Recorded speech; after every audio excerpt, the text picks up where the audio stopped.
Il existe 4 grands types de régimes matrimoniaux. Tout d'abord, le régime de la communauté de biens réduit aux acquêts. C'est le régime légal auquel vous êtes automatiquement soumis si vous ne faites pas de contrat de mariage. À côté de ce régime automatique, il y a 3 grands régimes conventionnels que vous pouvez adopter en établissant un contrat de mariage. Il y a le régime de la séparation de biens, le régime à l'opposé de la communauté universelle et enfin le régime de la participation aux acquêts.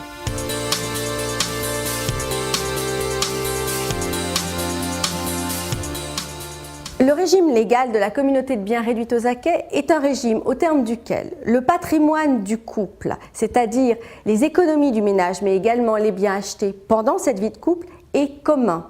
Sont propres les biens dont vous étiez propriétaire avant de vous marier, ainsi que ceux qui vont vous advenir par donation ou succession. Prenons un exemple. Le couple achète un appartement.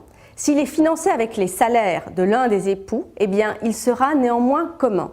En revanche, si monsieur hérite d'un appartement en Bretagne, cet appartement lui sera propre parce que c'est un bien de famille. Dans le régime de séparation de biens, chacun des époux conserve son patrimoine propre. Il n'y a pas de patrimoine commun. Au mieux, peut-il y avoir des biens achetés par le couple en indivision. Prenons un exemple. Un couple va décider d'acheter un appartement, sa résidence principale. Le couple a la possibilité de dire « eh bien, c'est monsieur qui achète seul » ou « madame qui achète seul » ou de dire « eh bien, nous souhaitons l'acheter en indivision dans des proportions que nous choisissons ensemble ». En revanche, le bien de famille, le bien dont vous héritez, sera automatiquement propre. À l'opposé du régime de la séparation de biens, il existe le régime de la communauté universelle. Dans ce régime, l'ensemble du patrimoine du couple, cette fois-ci, est commun.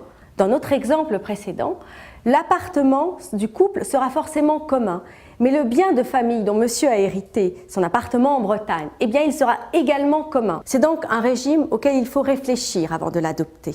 Le régime de la communauté universelle est un régime que nous conseillons généralement au moment du passage à la retraite. Il existe enfin un 3e régime, le régime de la participation aux acquêts. On le qualifie souvent d'hybride. Pourquoi? Parce que pendant la vie du couple, il est régi par les règles de la séparation des patrimoines.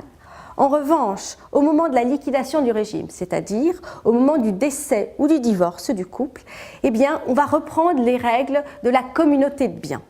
Reprenons notre exemple.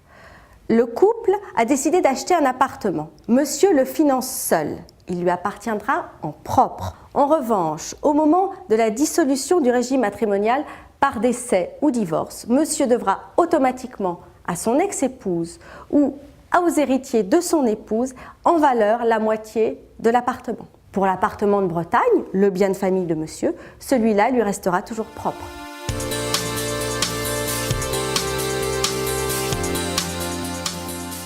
C'est décidé, vous avez choisi de faire un contrat de mariage. Eh bien, il devra automatiquement être établi et signé avant le passage devant monsieur le maire.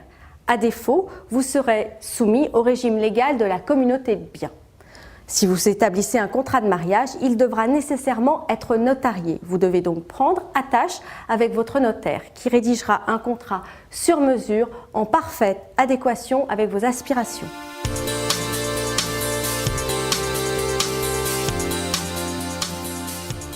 Vous avez la possibilité de changer de régime matrimonial au bout de 2 années de mariage. Bien évidemment, ce changement doit être motivé par l'intérêt de la famille.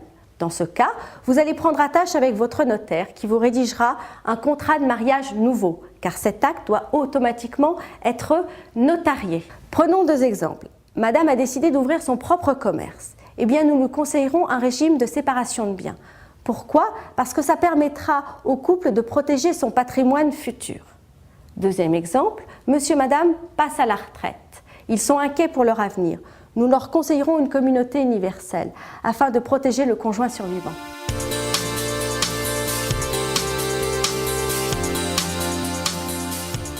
Votre contrat de mariage vous coûtera environ 370 €. C'est un acte tarifé dont le coût est fixé par l'État. En plus, si des conventions particulières sont rédigées avec votre notaire, pour des points spécifiques, une convention d'honoraires particulière pourra être établie.